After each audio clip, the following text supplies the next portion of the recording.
Welcome back to another segment here on GEMS podcast. With me today in the hot seat is a special guest, and he is definitely going to give us a lot of wisdom. His name is Evan Tzivanakis, and I hope I said that correctly, but he will correct me later on. So he coaches executives. Throughout his career, he has managed more than 500 employees across 8 countries and led companies to expand across the Asia Pacific region by successfully crafting the right company culture and leading people from the front. With that experience, now as an executive coach, he helps executive leaders and organizations build inspiring leadership from the inside out. He does that by offering the most educational, transformational, and impactful coaching and training solutions. And today, Evan and I are going to focus on the 5 mistakes even smart C suites make when managing hybrid teams, which can cost them stress and too much micromanagement. So, what do they do instead? You're going to find out. But let's welcome the man behind it all, Evan Tzivanakis. Nice to see you. How are you? And lovely to be here. The pleasure is mine. And thank you, Evan, for just coming into the community to share and hold space with us, as well as share your knowledge. So before we jump into our topic, which is the meat and potatoes of the conversation, I want to give you a chance to connect with the audience in a fun and personal way. And if you've done your due diligence, you should know what's next. So there are 2 options, Evan. We could do an icebreaker or a rapid fire 10-question game. What are you in the mood for? Let's do an icebreaker. I don't know. Let's do an icebreaker. Let's see. Let's go. Okie dokie. We're breaking the ice with Evan. So here we go, Evan. I want you to share something crazy that you have done in your life or a fun and interesting fact about yourself. Okay. A fun and interesting part about myself, I think it could be the fact that I have worked and lived in 8 different countries. If you consider that, well, for me, it was a lot of fun, So a lot of fun for me because it gave me really the opportunity to learn from different cultures, meet different people, learn different languages, and I think one of the best things, taste different food. I lived in England, UK, Cyprus, Greece, Indonesia, Malaysia, Australia, Philippines, and Vietnam. So fantastic. I'm blessed. It was interesting for me, and I think is interesting for you as well. So yeah. That is very interesting. I love to travel, and I'm first generation American. So my mom is West Indian. She's from St. Vincent and the Grenadines. And my dad was from Curaçao, so right off the tip of Venezuela. Excellent. Beautiful places. Yeah. Yes. So just a follow-up question, because you got me interested now.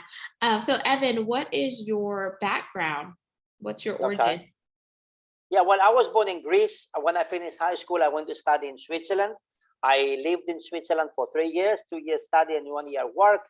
After finished my work in Switzerland, I wanted something a bit more exciting. Switzerland is beautiful, but it's a little bit quiet, a little bit boring when you're 23 years old. So I went to the UK. I did my MBA. Once I graduated from the UK and I developed my network with MBA, then I opened my own company at the age of 25.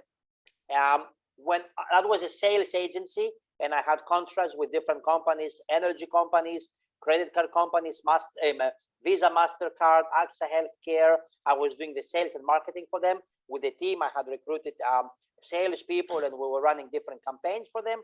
After doing that for 5 years, I sold the company. I had a big company who came in and acquired the company, and then I was headhunted to work for a financial broker because they saw my experience and said, they approached me. They said, Evan, we want somebody like you who manages people and open companies to help us develop and open operations and manage the operations and open office in different countries.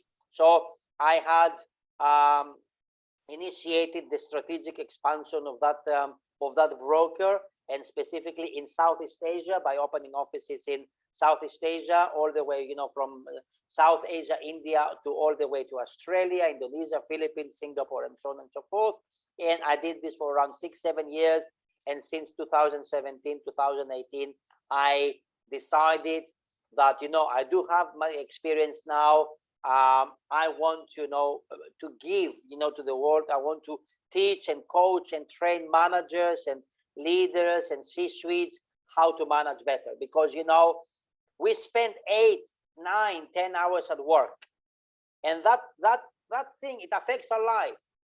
So I do believe in good leadership. I do believe in good management, and this is what I do for the last 4 or 5 years. I'm an executive coach. I work with leaders and companies to help them develop and tackle different leadership challenges. And the latest, I guess, the most popular leadership challenge and request that I have for the last couple of years is, how do I manage people remotely? How do I manage people in a hybrid work setting? How do I stop my people from quitting? Yeah, let's pause there, because that is a very valid point, because with the global pandemic, everything has changed, and it didn't just change for corporations, it also changed personally for employees who realized that they're worth so much more, and they started to see themselves as an asset versus a liability, and their mindset changed, especially when they got the luxury to work from home. So they were able to balance some of the things that they like to do, as well as their family dynamics and etc. And we found, like, sometimes whenever the C-suites, they just saw it from one perspective, and they saw it from the profits perspective, but they didn't see it from the people-centric perspective. So whenever they were telling people to return back to work, they were met with like ridges, and it was like butting heads, because those employees were already productive working from home, and they can balance, especially if their kids were still doing online school and etc. And they're like, what am I going to do with my kids? Because we know some of the daycares weren't open, or maybe their partner had lost their job, depending on what industry they were in. So it didn't make sense for them to go back to work. And I think that's where your training comes into play, because they made a lot of mistakes, because it was something that no one foresaw. We got inklings that, okay, something is coming up, but they're like, oh yeah, that's a phase, but no one imagined it to be this huge pandemic that we're still in, even though people think that it's over. COVID has not left us. There's still new variants and etc. coming up. Numbers are going back up and etc. So when you think about what you're doing now, and you talk about the 5 mistakes, even smart C-suites make, what are some of those mistakes that you've seen with them managing hybrid team, because it's totally new to them? Yeah, well, look, first of all, I don't think that we are returning to the world of work we knew before the pandemic. We're not going back. And I get a bit, not frustrated, but when we hear people say, when we're going back to normal, the new normal is a new normal, right? So, because why? Because the workplace, the nature of work, work sentiment, expectations for leaders as well as organizations are all in the process of changing. So we are not going back to the world of work when you before the pandemic. So throughout my coaching, one of the mistakes that I see even smart managers make, it sounds funny, it might sound weird or funny to you, but the mistake number one is that they don't trust their own employees. So the one question that went through managers' mind with the first lockdown, when people went to work from home, is like, are they really working when they're working from home? This is a question that went through CEOs, business owners, managers, C-suite mind. Is my staff, are they working when they are working from home, or are they watching Netflix? So, you know. I'm laughing Yeah. here, Evan, because I can validate with that. Because my background's oil and gas and energy. So I spent 12 years working in oil and gas. And I was working for a Fortune 500 company during the pandemic up until I got laid off, whenever we all know what happened with oil and gas prices hitting the market and etc. So whenever we went to work from home, they were saying that whenever you take meetings, you need to have your camera on. Yes. Because sometimes people were not having their camera on. Yes. And I felt like that was a lack of trust there, because sometimes if you're at home, people don't want to show their personal settings, especially if they don't have a home office or etc. And so they were conditioning people to put on their cameras because that was a way for them to do a due diligence, so they can meet eye contact, see, okay, are they Yes. working? Are they still remaining a level of professionalism?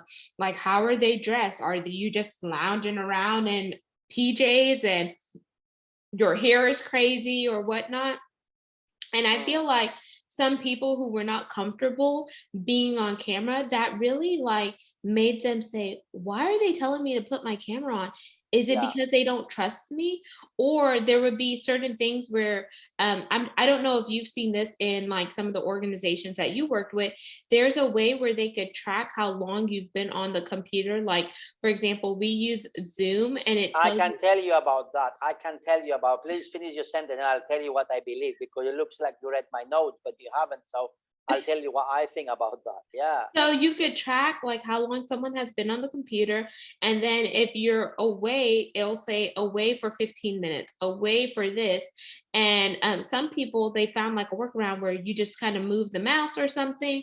But Yes. there's so many different mechanisms that they were using behind the scenes that employees started to feel like, okay, my employer does not trust me. My employer doesn't think that I'm working on. And Yes. I see it from both ends of the spectrum, because I've been a individual contributor and I've been a manager in my past. Yeah. And I feel like in order to lead effectively, you need to really have that trust factor and let your employees know that you're there to support them. And the minute that employee feels like you're not there to support them and trust them, it starts to diminish the relationship because you don't have the synergies there. So what I would say whenever I was a manager before I went to this Fortune 500 company, I said, I don't care um, what time of day you come in, as long as you get your work done and it is done effectively and it's meeting the metrics. So if you want to like, carve out where you want to work this amount of time, then go to lunch, go to the gym or whatnot and come back and finish your work, as long as you have core hours that are being put in, your work speaks for itself and etc., I am fine with that. But if you don't have that approach, then you're definitely not connecting with your employees. So that's what I wanted to say about that, because I've seen it in my last role as an individual contributor, but I've also seen it from a manager's perspective. Yeah, look, look, first of all, let me talk about from an employee point of view. Anyway, if regardless if you're an employee or an employer, I actually believe, and I think it's professional, if you have a Zoom meeting or a Google Meet, wherever is required to put camera on, you should actually put your camera on, by the way, because it doesn't really matter. But if you were in an office, you will actually physically go there, right? So I don't think that it should be a problem from your point of view, either as a manager or your employee.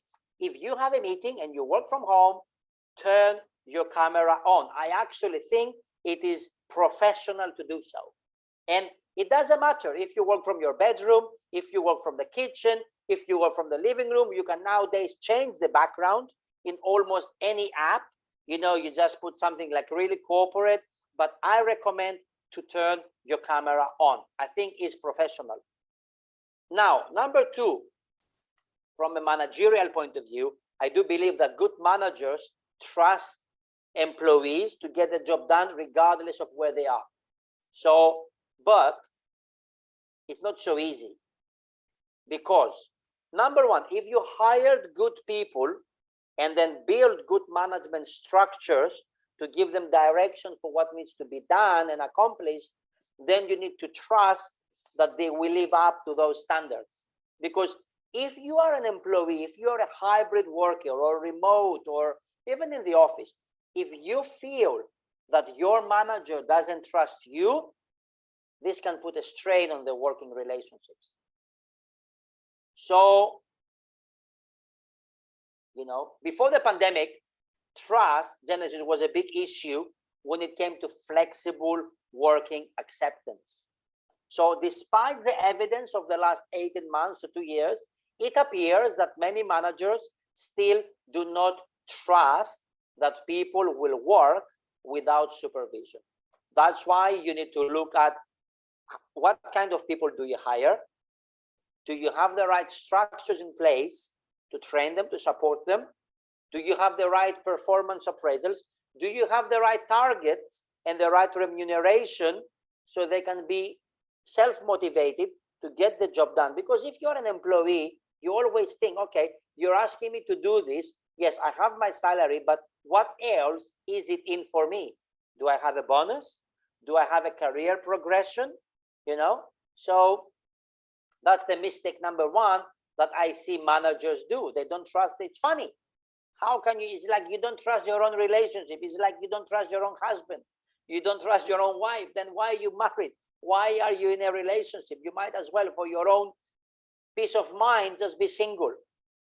So, number two, another mistake that I see that managers do is they don't have online, what I call it, online water cooler conversations.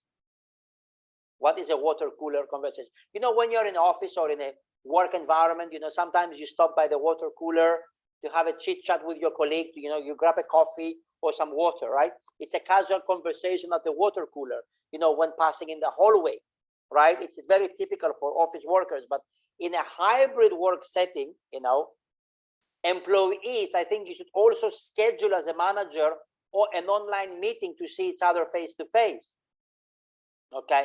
And if you don't, I think that personal relationships can suffer as a result. Okay. Because the team needs to feel connected in a casual way. Absolutely. And I'll add a thing in that we did there. So instead of having like a water cooler chat or a virtual coffee and tea catch up, we did happy hours, like virtual happy hours sometimes. Yes. And we would tell them to bring your drink of choice and let's just kind of have like a off the record check-in to see how everyone is feeling. And you talk about different things like how has it been for you to adjust with your kids being home and you being home without no break and without a place to send your kids and just different stuff. And it kind of just lets down the barriers, but it also boosts morale. So I just wanted to interject that there, Evan.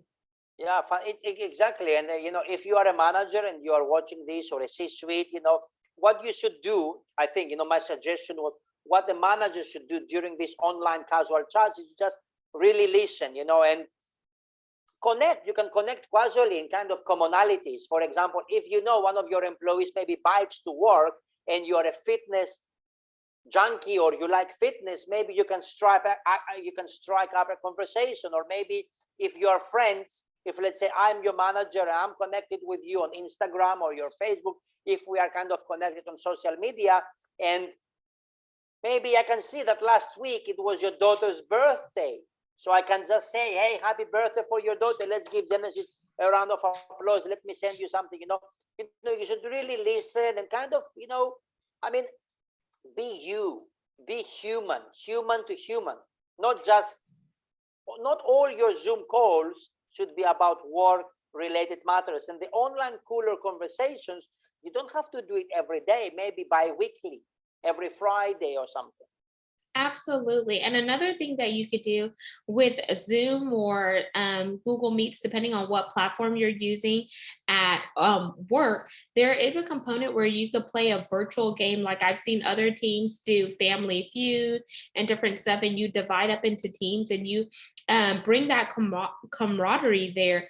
And it's a good way to connect and et cetera. And then now Zoom, because we're using Zoom platform right now, there is a whiteboard feature. So some people Yes. even got creative and started doing Pictionary and like kind of guess what I'm drawing. And I think that's a really fun and silly way to connect. So always think about how can you connect with a person outside the box. And one thing that I really loved was when my team had sent me cookies after my dad had passed in the middle of the pandemic. Like I looked outside my door, they're like, hey, check your door. We sent you something. And it was Tiff's Treats. And I was like, oh, some warm baked cookies from this place that is amazing. And sometimes food, y'all, if you're a foodie, like that could boost your day. Yes. Yes. Look, as humans, I believe that we all have, and I actually have developed through my research and through my work, I have developed myself I call it a 4-motive module, if I can share a little bit with you. As humans, we all have the need to feel secure, connected, stimulated, and challenged.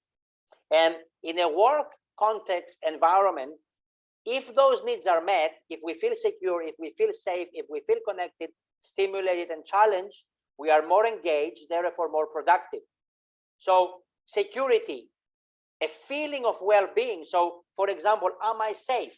Physically safe, mentally safe? Like you are asking me to come back to the office, but COVID is spreading. I don't feel safe. So, and another, what kind of safety? Like, do I have the means to provide for myself and my dependents? Do I have a roof over my head? Do I feel financially secure? And this is one of the most basic needs, the need to feel secure, both personal safety, but also financial and psychological safety. So if you are running a company or a department, you don't have to run a big business. Let's say you have a coffee shop and you have a team of 3. Are your people feeling secure working with you and for you? Another one is connected. A feeling of, what is connection nowadays? It's a feeling of being involved in a team or in a social network.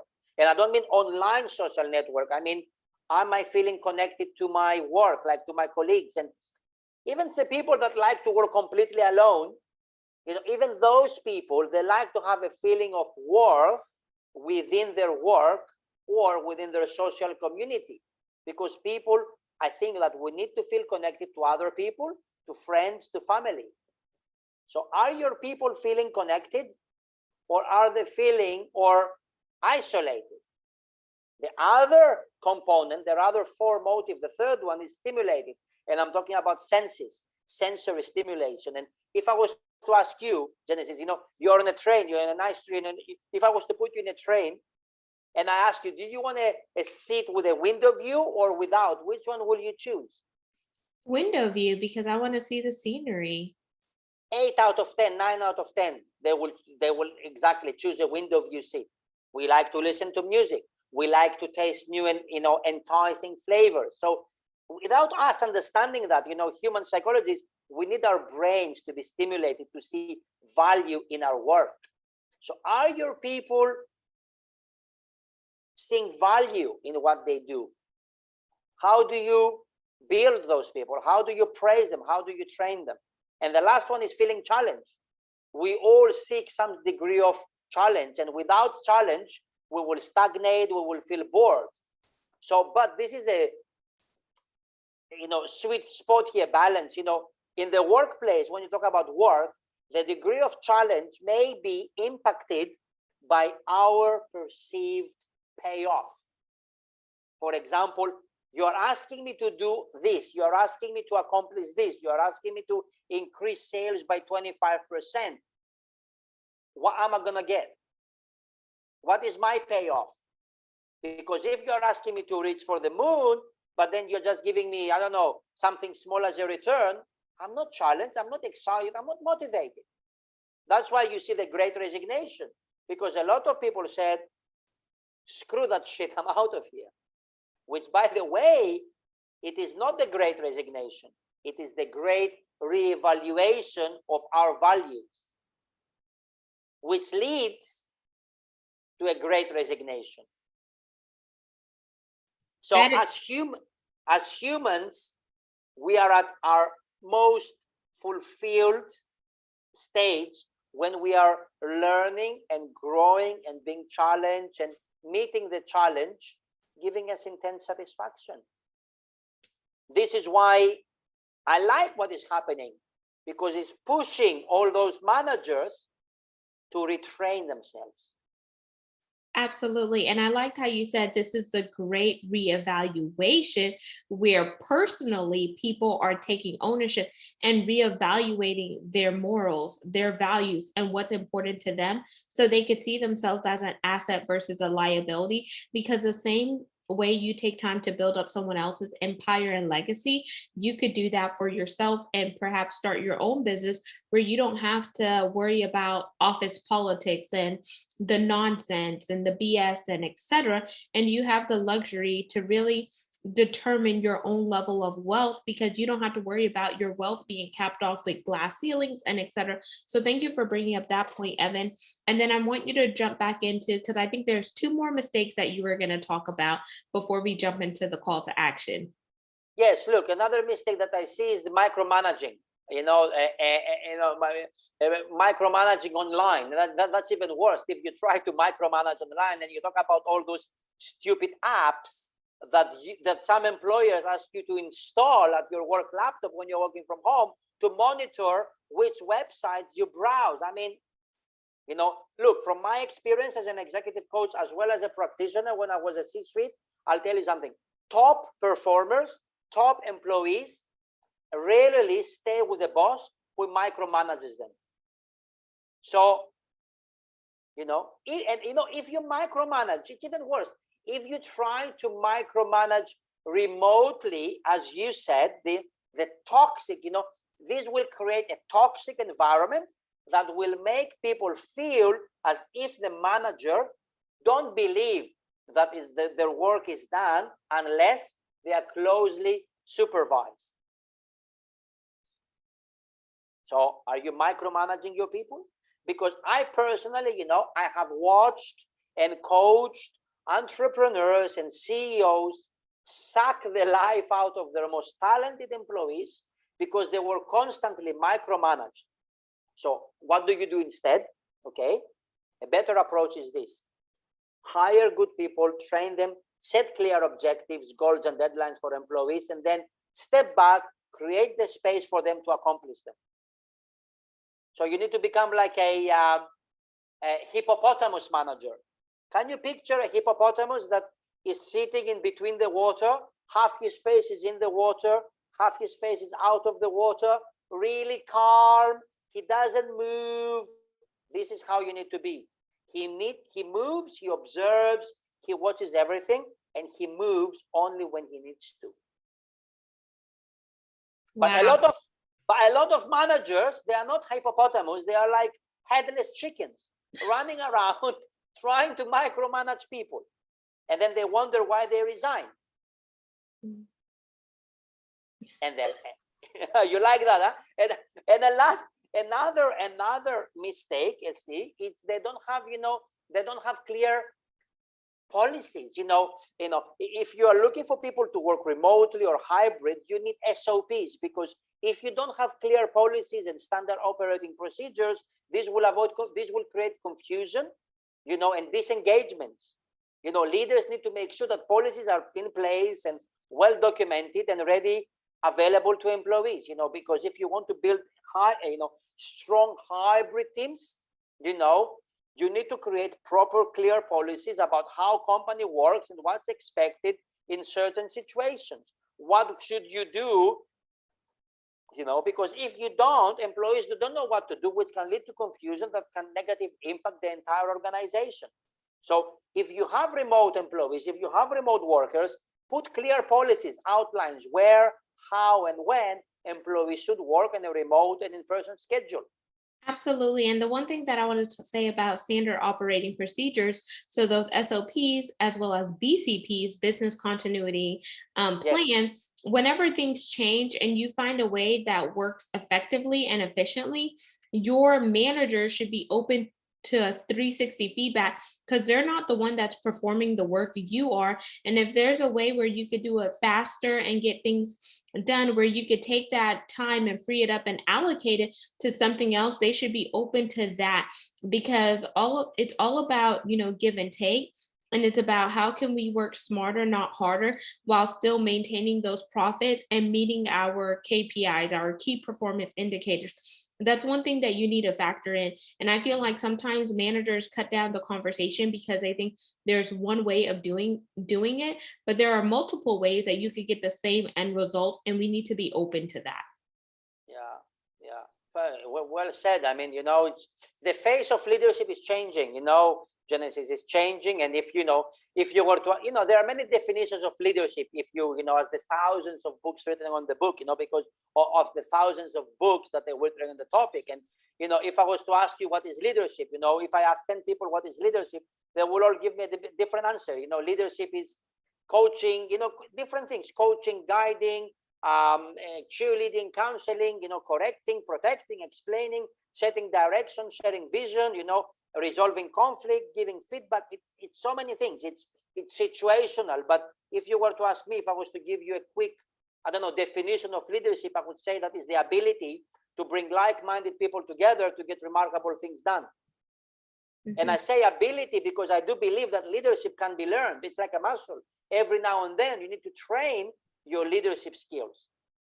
So this is why I say ability, to bring like-minded people together. I don't mean physically together. I mean to engage them, to motivate them, to get remarkable things done, which means leadership is execution. If as a leader you cannot build something, you're no one. Absolutely. And then, Evan, just to recap, let's just recap those top 5 mistakes, and then we're going to jump into the call to action. So I am respectful of your time commitment today. Sure. So, So what are the top 5 mistakes, just to recap? And this is a summary for you, audience, because I know we talked about it fast and we also had some interjections, but we are giving this information so it's educational for yourself, whether you are an IC, individual contributor, or whether you are in the C-suite that's listening to this and you want to enhance your capabilities. That way you're able to retain the talent that you have. Okay, so what I see from my coaching experience the last 2 years, the mistake number 1 that managers do, they don't trust their own employees. They don't trust their own people. Number 2, they don't have clear policies. Number 3, they don't have set working hours, especially when it comes to hybrid and remote. If remote doesn't mean you should text me at midnight. Number 4, another thing that I see do, they don't have enough online water cooler conversations. They don't have casual chit chats, maybe bi-weekly. It's all about work, and people don't feel connected. So have this every 2 weeks. Have a casual conversation with your team. And another thing that do, again, micromanagement. So what can managers do instead? I think you should reinforce the organization's vision. Again, it doesn't matter if you're running a big business or a small business. Please remind your people of the compelling vision and the values of your company. Maybe you have a small coffee shop with 5 employees. Tell them why you exist and why you do what you do. To serve the community, to serve the best coffee. It doesn't matter. It doesn't need to be huge. It can be as small as, to be the best coffee shop in the neighborhood, but at least you have a vision, you have a why. Another thing you can do, please communicate with transparency. So your messages to your people should be uplifting, but also please acknowledge the challenges and the stressors that our workers are facing. Another thing you can do is to set a clear direction of what is ahead. You don't want your people to be confused. So I know it's, for some industries and some companies, you cannot really know how things will turn up 5 years down the line. But for as far as you can say, 3 months, 6 months, 1 year, please set a clear direction of what's ahead. And especially with many teams, Genesis right now working hybrid, and, conditions are changing all the time, right? You also did it. COVID is still here. Right now, it's summertime everywhere, except, Australia and all that. But everything is open. Maybe coming autumn we'll go back to some lockdowns. I don't know, but try to set a direction and guidance. It becomes more critical even as work becomes more challenging to navigate. And Another thing that you can do is, and I think you mentioned that, is to do feedback. Feedback, I think, is important. Communication, because if you work in a shared office or if you work in the same environment, it is easy to stop by a cubicle, or gather as a team to provide feedback and ideas. But this becomes more challenging when in a remote environment.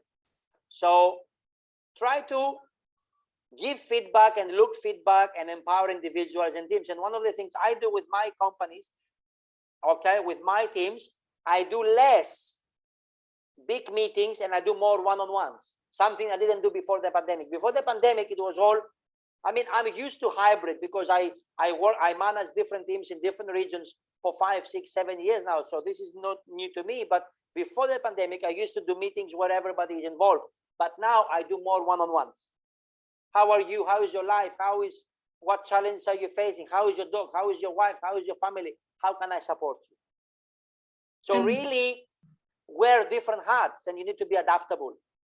Amazing. And thank you so much, Evan, for sharing the recap for the 5 mistakes. And now, what is your call to action for the audience? And then plug your website and where you primarily hang out on social media. My call to action, if you want to, chat with, to have a free, I can offer, I offer a free discovery call, a complimentary discovery call to the, potential clients. If you're watching this and, you have some challenges with managing your people, scaling your company, I am more than willing to have a discovery call, half an hour, where we can, talk together and you can tell me what your challenges are, and, I can see if we can work together and if I can, if I can support you and how I can do that. I can give you the link, Genesis, my Calendly, where you can put it and people can simply book a convenient date and time, and we can have a chat and see what is the challenge and how I can support them. Okay, I can do that. Let me find you the link. And I hang out a lot on LinkedIn. Okay. Yes, let me find you my Calendly. So I will have your LinkedIn in the show notes, as well as your Calendly, so they could go ahead and book that complimentary discovery call to see if it's a good fit for y'all to work together and if you can help them. And Evan, once again, I want to thank you so much for coming on the platform and sharing your knowledge within the community today. Audience, make sure you like, comment, and subscribe. We're on 40+ platforms. You could also see the video to this recording by going to our YouTube channel, which is at GEMS, GEMS, with Genesis Amaris Kemp. And lastly, but not least, I want to thank each one of you for continuing to support the mission, which is to bring topics that are educational, inspirational, and motivational, while also weaving in diversity, equity, inclusion, and belonging, and the amazing subject matter experts that come on to share their knowledge with you. Because of that, we're now ranked in the top 2% globally out of 2.8 million podcasts per. www.listennotes.com is where you'll find all the metrics. And that brings me to a big ask. I am looking for brand sponsors to continue to help with the mission. If that is you, head on over to genesisamariskamp.net to find more info, or send me a personal email at genesisamariskamp@gmail.com. Until the next episode and next guest, peace, love, and lots of blessings. Have yourself an amazing one.